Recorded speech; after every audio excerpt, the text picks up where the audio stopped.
샬롬 최재원 목사입니다. 오늘은 7월 8일 금요일입니다. 토요일, 일요일에는 매일 묵상이 올라가지 않습니다. 주중에 업로드 되었던 그런 묵상들을 또 이렇게 참고하시는 시간들, 또 주중에 같이 이렇게 함께 묵상에 동참하지 못하신 분들은 이 주말을 이용해서 이 말씀을 딱 같이 읽어 나갈 수 있는 그런 시간이 되기를 바랍니다.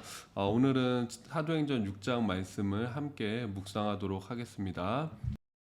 그때 제자가 더 많아졌는데 헬라파 유대인들이 자기의 과부들이 매일의 구제에 빠짐으로 히브리파 사람을 원망하니 열두 사도가 모든 제자를 불러 이르되 우리가 하나님의 말씀을 제쳐놓고 접대를 일삼는 것이 마땅하지 아니하니 형제들아 너희 가운데서 성령과 지혜가 충만하여 칭찬받는 사람 7을 택하라.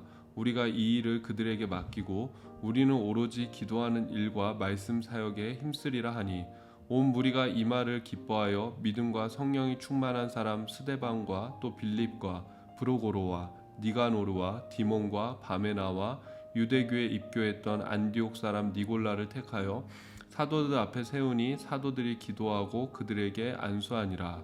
하나님의 말씀이 점점 왕성하여 예루살렘에 있는 제자의 수가 더 심히 많아지고 허다한 제사장의 무리도 이 도에 복종하니라.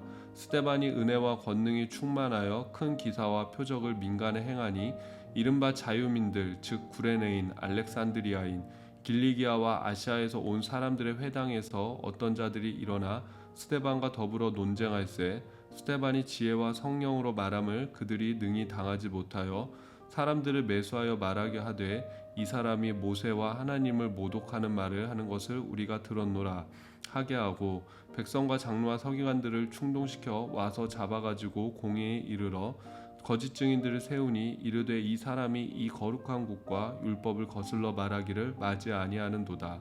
그의 말에 이 나사렛 예수가 이곳을 헐고 또 모세가 우리에게 전하여 준 규례를 고치겠다 함을 우리가 들었노라 하거늘 공회 중에 앉은 사람들이 다 스데반을 주목하여 보니 그 얼굴이 천사의 얼굴과 같더라.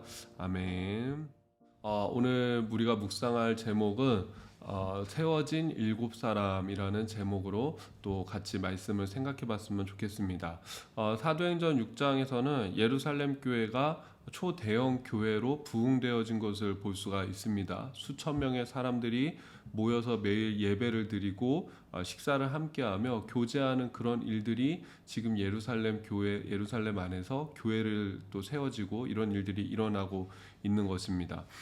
교회에서 감당했던 일들 중 하나가 먹을 것을 나누어 주는 구제 사역이었습니다. 가난하고 또 어려운 사람들에게 많은 것들 먹을 것들을 나눠주고 그들로 하여금 식량을 제공해주는 그런 역할을 교회에서 했었는데 사람들이 많이 생기니까는 이 예루살렘 교회에도 문제가 발생하는 것을 볼 수가 있습니다. 1절을 다시 한번 보면 그때 제자가 더 많아졌는데 헬라파 유대인들이 자기의 과부들이 매일의 구제에 빠짐으로 히브리파 사람을 원망하니 헬라파 유대인들이다라는 것은 그리스 말, 헬라 말을 하는 유대인들을 말합니다. 히브리파 사람들은 히브리 말을 하는 유대인을 말합니다. 그러니까 이게 서로 한쪽 부류에서는 그리스 말을 하고 한쪽 부류에서는 히브리 말을 하기 때문에 서로 언어가 다르기 때문에 소통이 되지 않고 그렇기 때문에 이 원활하게 음식을 제공하고 식량을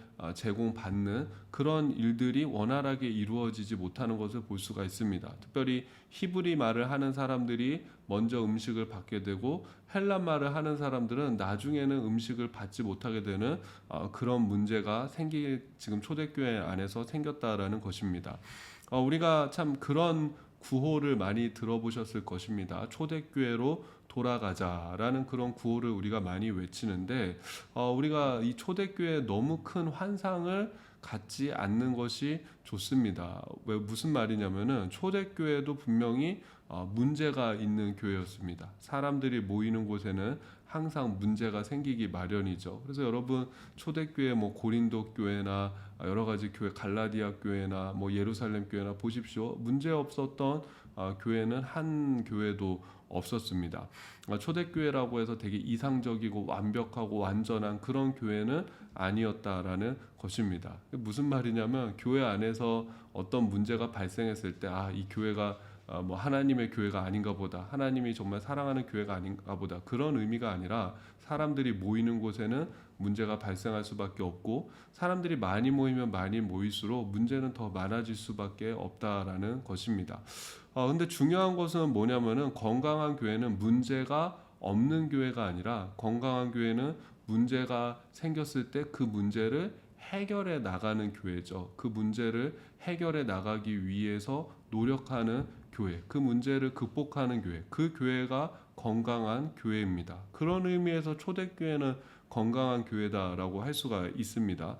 지금 보면은 이 헬라파 유대인들이 구제 사역에서 빠지는 이런 일들이 발생하니까는 결국 지금 초대교회에서 하는 일이 뭡니까? 새로운 지도자들을 세워서 그들로 하여금 이 일에 동참하게 하자라는 것이죠. 그래서 7명의 사역자가 세워집니다. 우리가 흔히 일곱 집사라고 부르는 그 사람들이 세워지는 것입니다. 이들의 문제가 뭐였죠? 언어 소통의 문제였죠. 그래서 스데반을 비롯한 이 7명의 집사들의 특징은 그리스 말을 할 줄 아는 유대인들이었다라는 것입니다. 그리고 3절 보니까는 그들을 뽑는 기준에 대해서 이렇게 이야기합니다. 형제들아, 너희 가운데서 성령과 지혜가 충만하여 칭찬받는 사람 7을 택하라. 우리가 이 일을 그들에게 맡기고. 성령과 지혜가 충만하고 칭찬받는 사람 7명을 택하자라는 것입니다. 무슨 의미겠습니까? 아까 신앙생활도 잘하는 사람, 또 동시에 사람들에게도 덕망이 있는 사람을 세워야 한다라는 것입니다. 제가 어제 말씀에서 아나니아의 문제가 무엇이다라고 말씀드렸죠. 사람한테만 잘 보이려고 하고 사람한테만 어떤 좋은 평판을 얻으려고 하는 그런 모습, 자기가 좀 더 높은 그런 위치에 있는 사람처럼 보이고 싶은 그런 모습, 그것이 문제다라고 말씀을 드렸습니다. 하나님 앞에서 진실되지 못한 모습으로 나아가는 것, 그것이 문제다라고 말씀드렸습니다. 물론 하나님 앞에서 진실된 모습이 첫 번째입니다. 근데 그 말의 의미가 우리가 그럼 사람과의 관계 속에서는 뭐 다 무시해도 좋다, 그런 말이 아니라는 거는 다 알고 계시죠. 그리스도인은 사람 앞에서도 덕 있는 생활을 우리가 해야 됩니다. 사람들에게 우리가 칭찬받을 수 있는 그런 정직한 사람, 그런 착한 사람, 인정받을 수 있는 그런 사람이 돼야 됩니다. 그래서 사도 바울이 고린도전서에서 계속 반복해서 표현하는 게 뭐냐면 너희가 덕 있게 행동하라는 거죠. 덕 있게 생각하고 덕 있게 행동해라. 그런 사람들로부터 칭찬받고 인정받을 만한 그런 사람이 되어져야 한다라는 것입니다.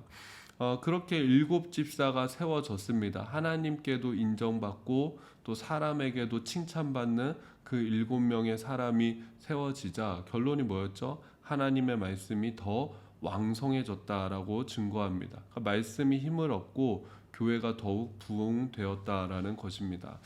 인사가 만사다라는 말이 있습니다. 어떤 사람이 세워지느냐에 따라서 그 사람이 속해 있는 공동체, 구성원, 조직이 완전히 달라질 수 있다라는 것이죠. 그런 것처럼 여러분, 사람이 세워지면 교회가 세워집니다.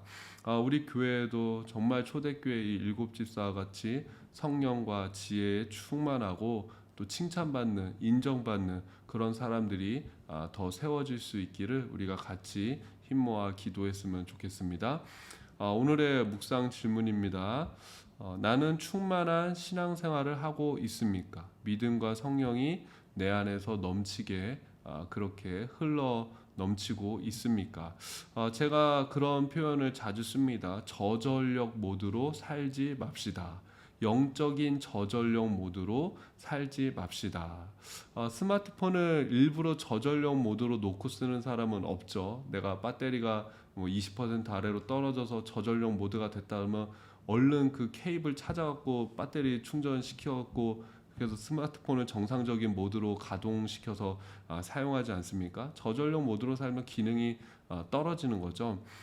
스마트폰도 항상 충전해서 쓰는 것처럼 우리 영혼도 늘 충전해 있자 그런 의미입니다. 저전력 모드로 살지 말자. 우리 영혼도 늘 충분히 충전되어 있는 성령으로 충전되어 있고 또 하나님의 말씀으로 기도로 지혜로 충전되어 있는 상태로 살자라는 그런 의미입니다. 두 번째는 나는 덕을 쌓는 삶을 살고 있습니까? 그리스도인으로서 칭찬받고 인정받는 삶을 살고 있습니까? 사실 그래서 신앙생활은 어려운 것입니다. 두 마리 토끼를 다 잡아야 되기 때문이죠. 하나님 앞에서도 진실된 삶을 살아야 되고 또 사람들 앞에서도 우리가 덕 있는 그런 삶을 살아야 합니다. 그렇기 때문에 우리 힘으로는 안 되죠. 하나님의 능력이 필요하고 하나님의 도움이 필요합니다. 우리도 성령으로 충만하고 또 사람들에게 칭찬받는 그런 믿음의 사람들로 세워지기를 주님의 이름으로 축복합니다. 기도하겠습니다. 하나님, 우리가 믿음과 성령이 충만하게 하여 주시옵소서. 또 하나님, 우리가 속한 사회 속에서도 칭찬받고 인정받는 사람 되어져서 하나님의 영광을 나타낼 수 있는 한 사람 한 사람 되어지게 하여 주시옵소서. 우리 교회 가운데 이런 사람들이 많이 세워져서 교회가 더 건강해지고 더 든든해지고 더 부흥될 수 있도록 주님 도와 주시옵소서. 예수님의 이름으로 기도드립니다. 아멘.